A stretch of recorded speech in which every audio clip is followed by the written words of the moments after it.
Hey y'all, what's up, G? What's up? Let's get into it. We're going to start off the top with our top five coaches in each conference. We'll go ahead and start with you on the AFC. You want to get started? Yeah, go from five all the way down, or all the way up to number one. Starting at five, Jim Harbaugh, head coach for the Chargers. If you want a coach that is going to focus on and just be a master at teaching men how to have character and how to have mental toughness, this is your guy. And he's pretty much known for quick turnarounds. He had a quick turnaround way back in the day with the 49ers.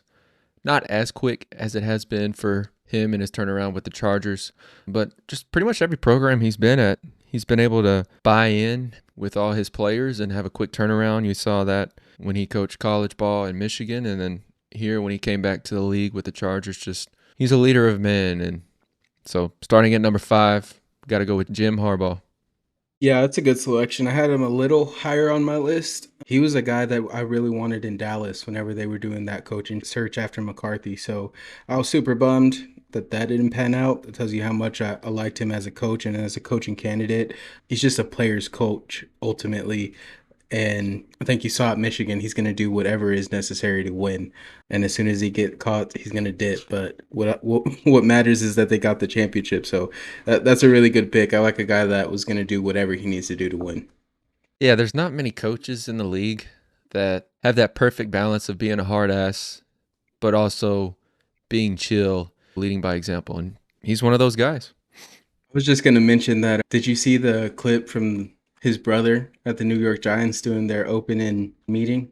Did you see that? Heard about that today. Yeah, I did. Heard it That was was that was kind of cringe. Yeah, that was hilarious. I just wanted to say that. That was just funny as heck. I was cracking up hearing that. It just sounded like bro did not prepare anything. He just started rambling, but I'm sure it was cut up and chopped up. That's not how the whole speech was, right? I didn't listen to the whole speech, but that had me dying earlier today. Anyways, number four. He pretty much said screw it and shot from the hip. Yeah. All right, number four, head coach for the New England Patriots, Mike Vrabel. You talk about a guy that's just alpha dog, man. He is the guy. He's a no BS leader, and he's a leader of men. I know I said Jim Harbaugh was a leader of men, but you talk about somebody with high testosterone, that's Mike Vrabel.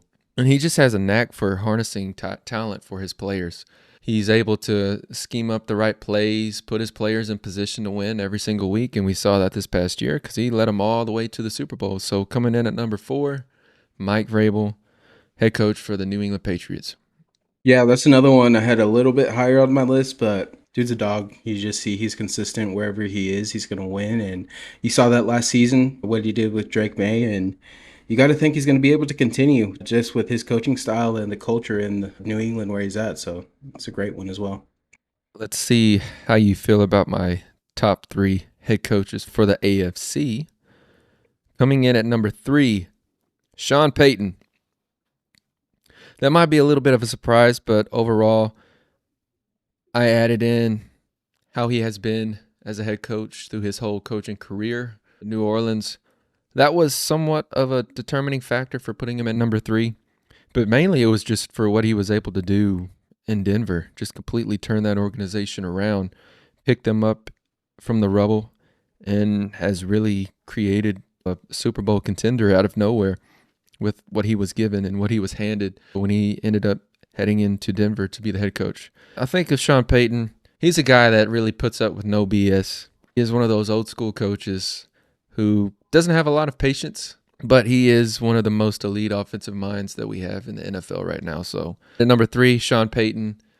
Yeah, he's a great coach. I don't think it's any surprise. Just you said it, what he did in New Orleans, and then really I was questioning what he was going to be able to do with the Broncos, and especially during the Russell Wilson situation, sitting him and then pretty much letting his contract run through and then releasing him. The people that trusted the process as far as Sean Payton goes in Denver, that it's 100% paying off. What he has lined up for this upcoming season, what they did last year overperforming. So I had him higher on my list as well.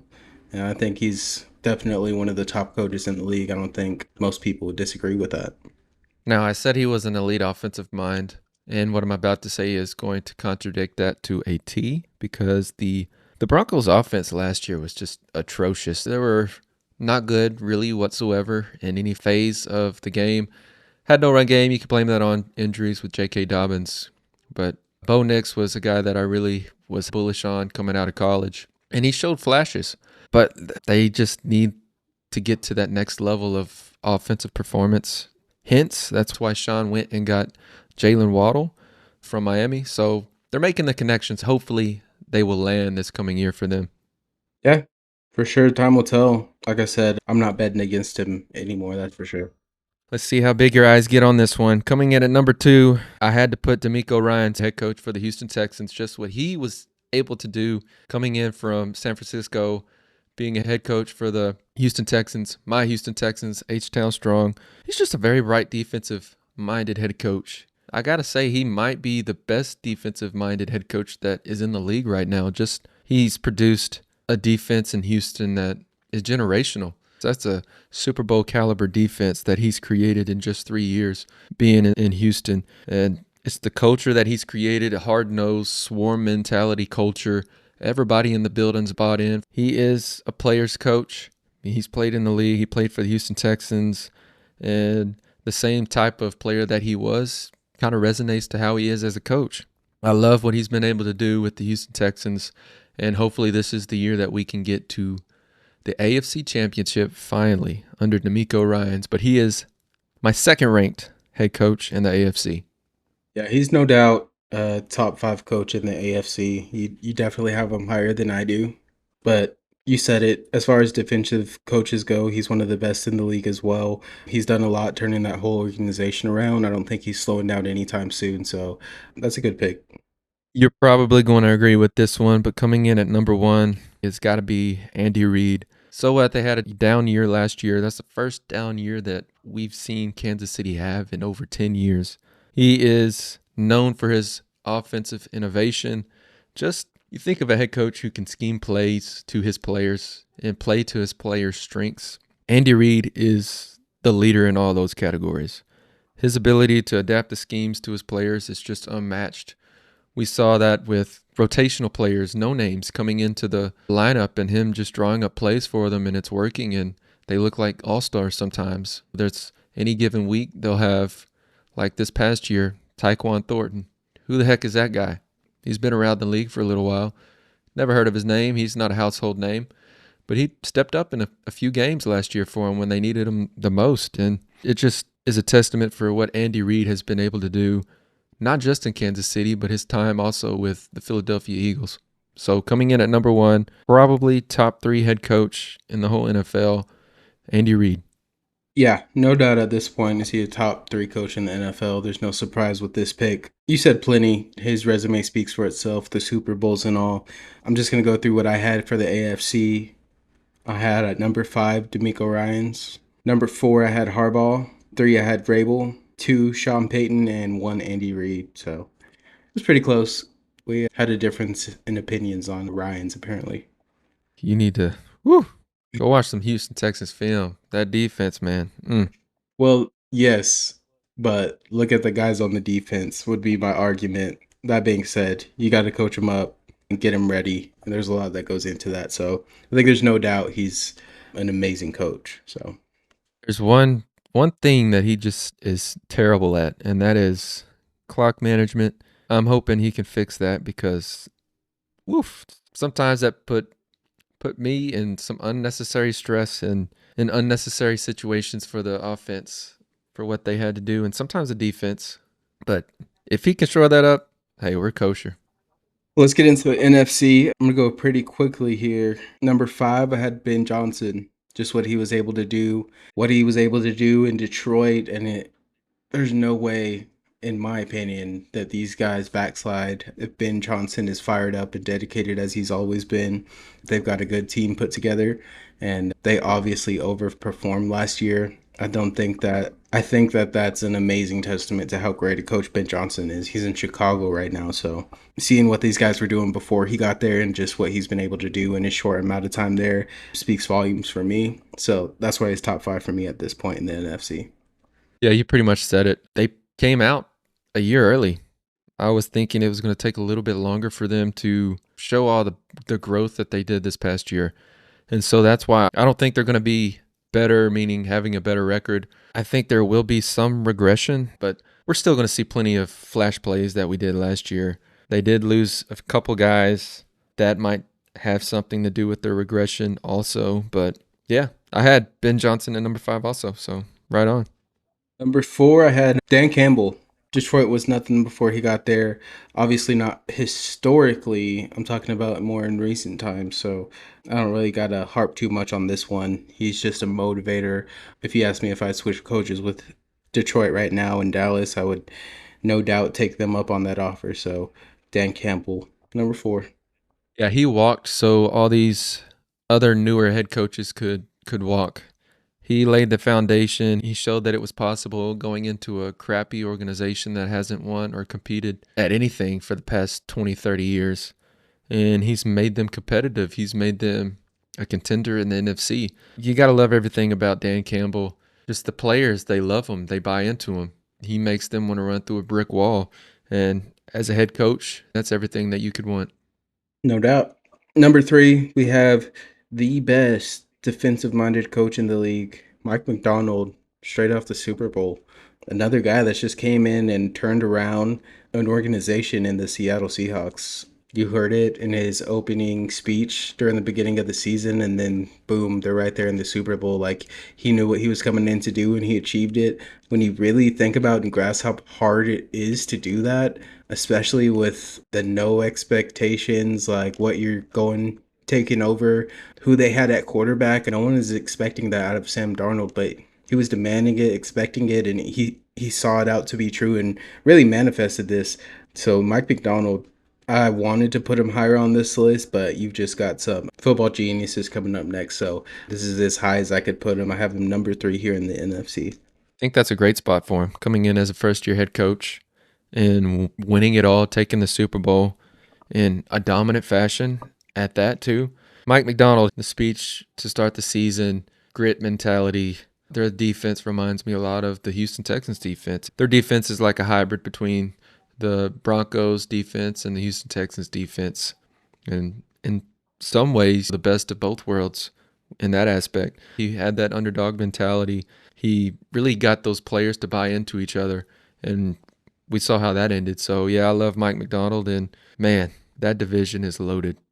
Number 2, I think everyone knows where the rest of this list is going. Number 2, I got Shanahan. It's just no matter what's on the field, I know he's had some great teams, but they're going to be in the conversation every single year.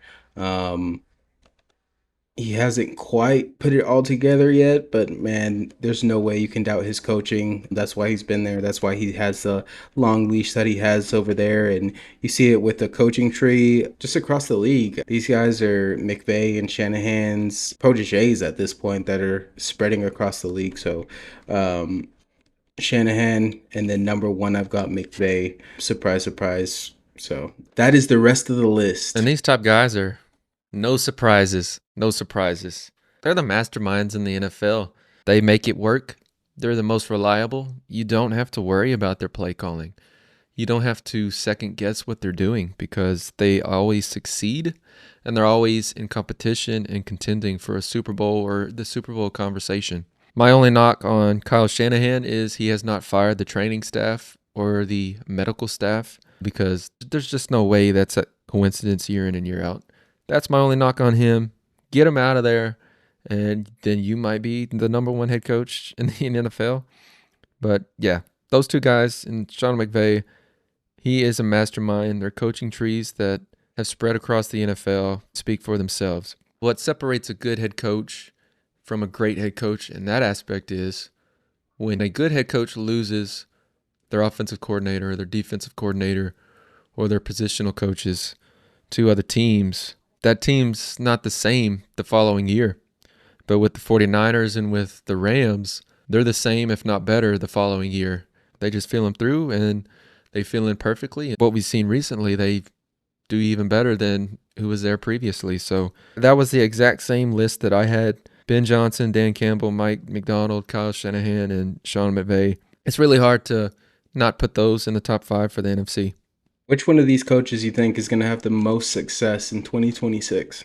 Oh, man, it's going to be between Sean McVay. I believe it's Sean McVay and D'Amico Ryans. Between those two coaches, I'd have to say Sean McVay will have the most success.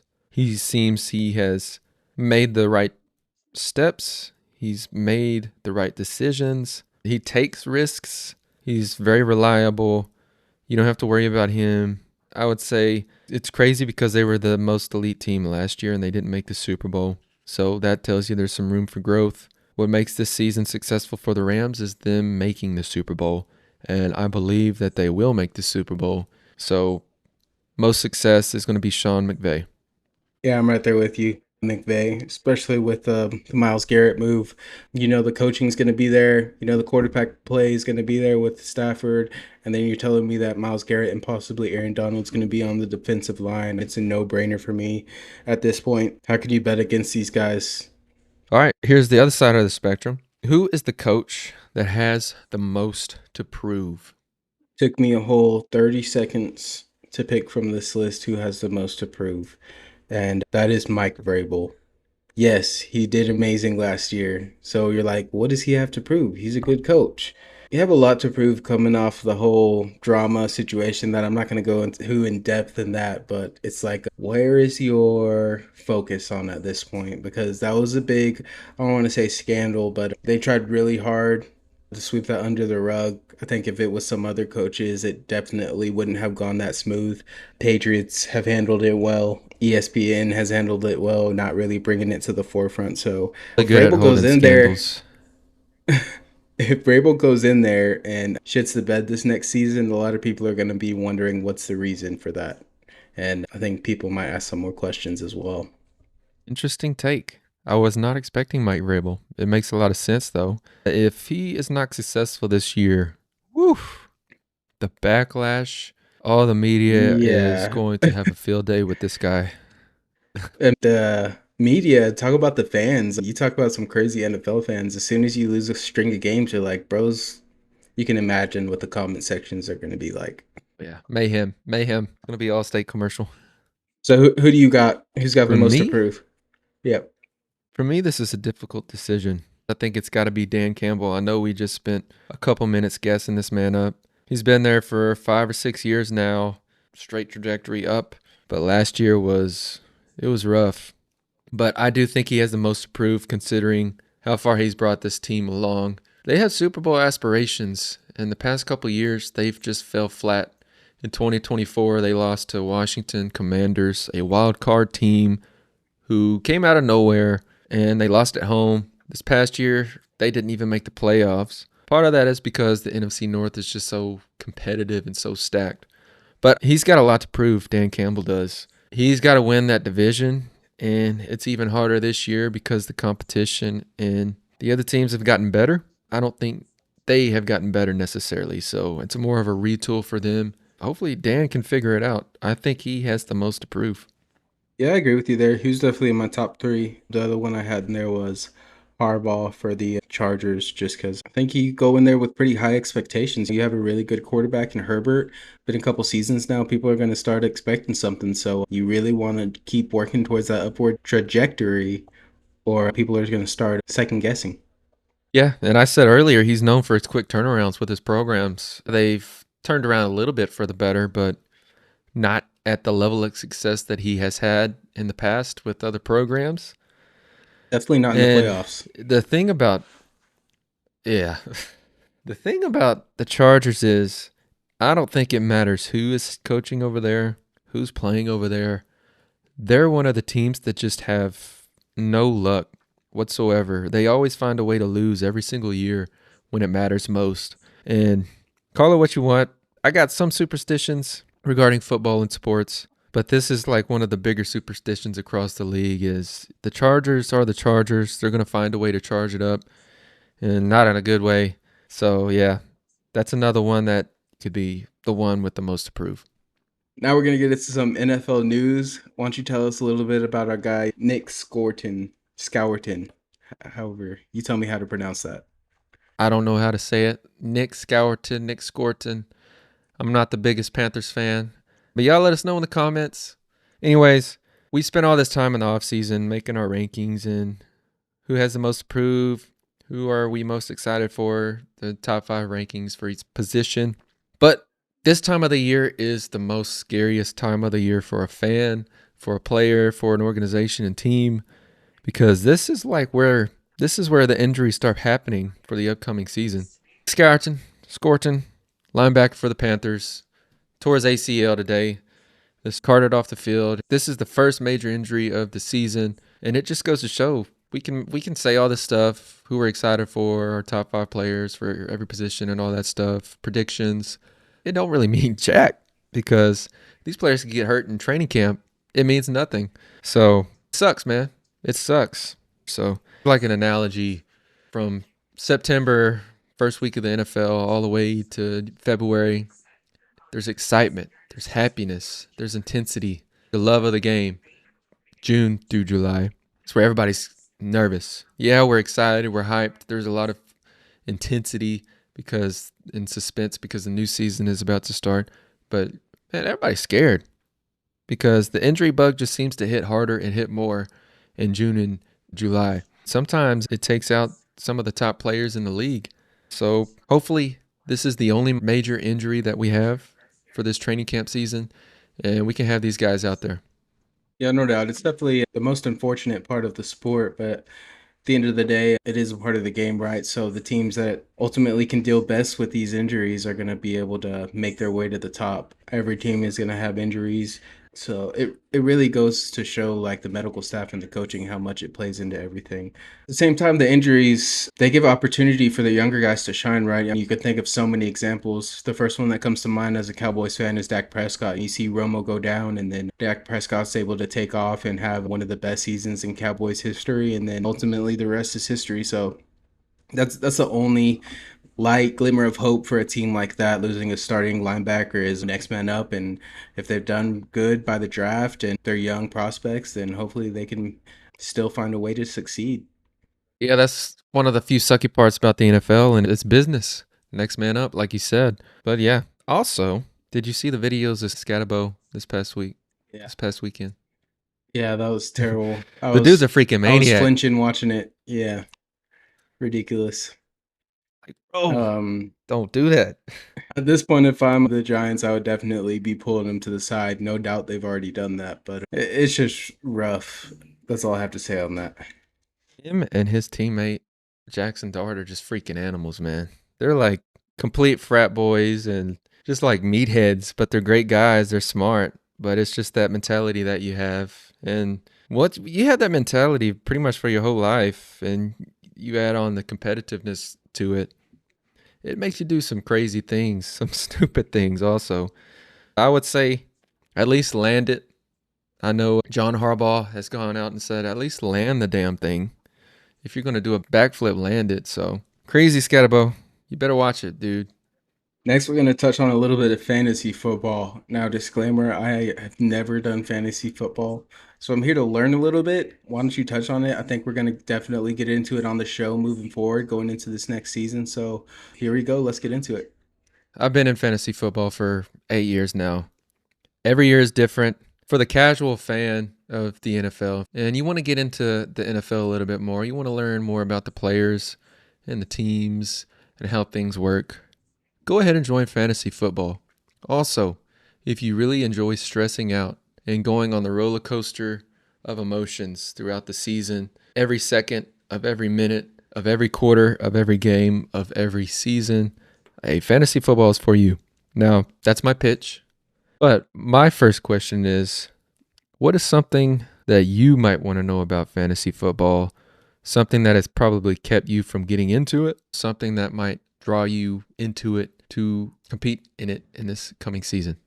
Ultimately, the show, I don't think I'd be doing it if we weren't doing this, but I've always been interested since I was in high school, right? I've just never taken the time to actually do it. So now that we've brought it up, and I'm looking forward to it. So again, I have no idea how it goes. I know you do a draft. You get points for each amount of yards, touchdowns, and stuff like that.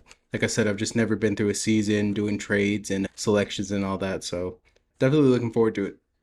There's a lot into it. There's so many different formats, so many different platforms, so many different strategies that you can use. If you're doing a draft, every year there's draft strategies, just like in the real NFL draft. But ultimately, when you're drafting and when you're playing fantasy football, what really makes fantasy football great is playing in a good league. If you got your friends or family or people that you know, they're super competitive. They can crack jokes at you. You crack jokes at them. They're willing to trade. They're willing to work things out.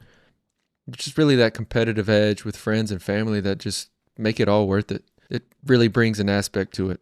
Really, what is beautiful about fantasy football is it makes you interested in not only your favorite team and the players that play for your favorite team, but players for other teams and teams as a whole. So it really just immerses you into the NFL season. And when you're immersed, it's the roller coaster of emotions is it's insane. And I'm excited to start talking about fantasy football on here and get you on the fantasy football train. Yeah, man, let's do it. Like I said, I'm looking forward to it. I really want to get into the draft part of it. I think that's me not knowing about it is going to be probably the part I'm going to really enjoy. So I'm down.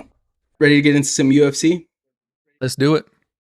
All right, don't got too much on it. Just really want to touch on the Usman Duplessis fight. We talked about it in the beginning. I said how much I wanted Kamaru to win, but I really didn't know if he was going to be able to pull it off. That's pretty much how it went. He really just didn't have anything for Dricus at any point in the fight.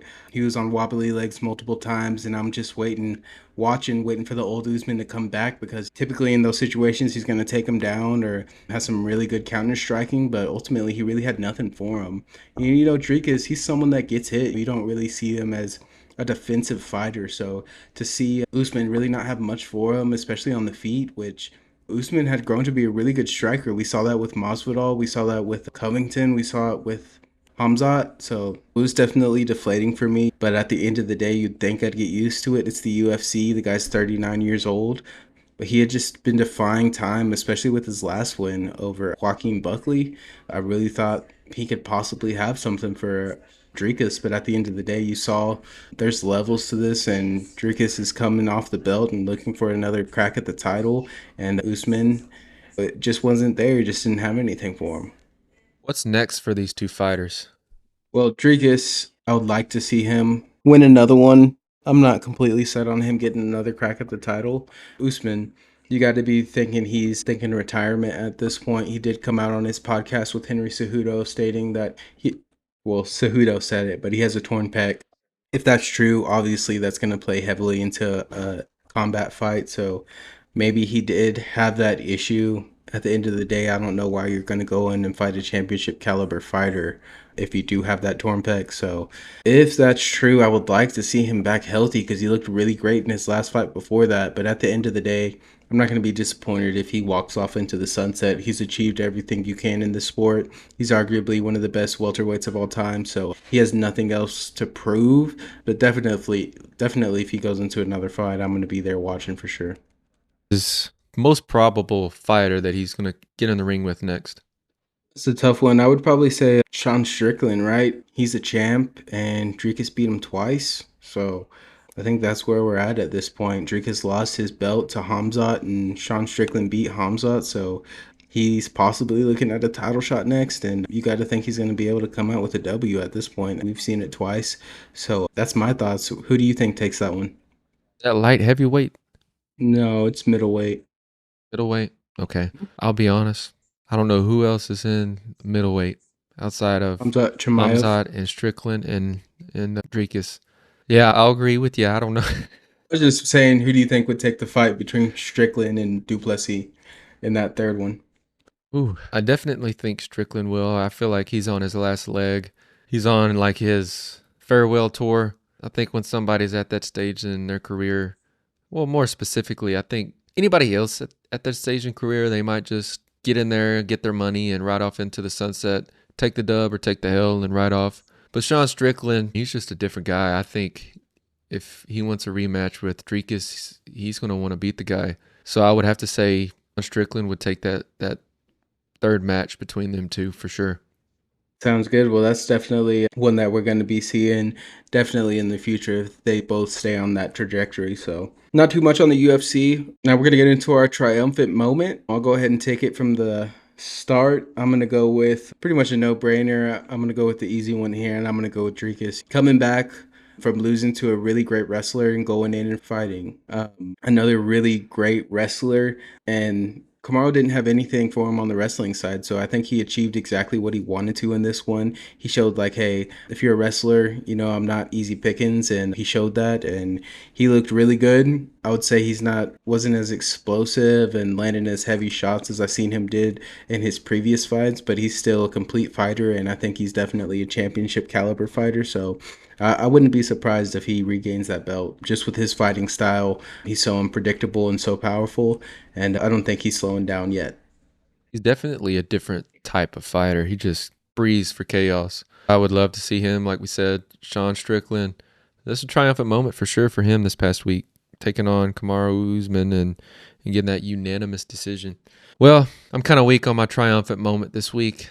I spent some time thinking, and I guess I just have to settle on the overall number one pick in this past NFL draft. It's going to be Fernando Mendoza. He got paid.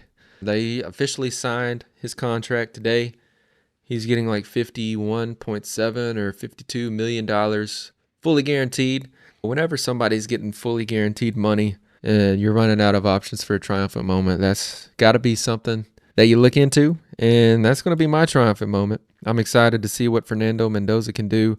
I think he will be successful. It might take a little bit of time to get him into NFL ready mode, but yeah, triumphant moment for me is going to be Fernando Mendoza getting that money. Sounds good. Yeah, and no doubt if I get 51 million, that's triumphant. So that's a good pick for sure. We're ready to close it out. You want to do the honors? All right, y'all. Y'all know what to do. Go ahead and drop us a follow, drop us a like. See y'all in the next one. Yeah.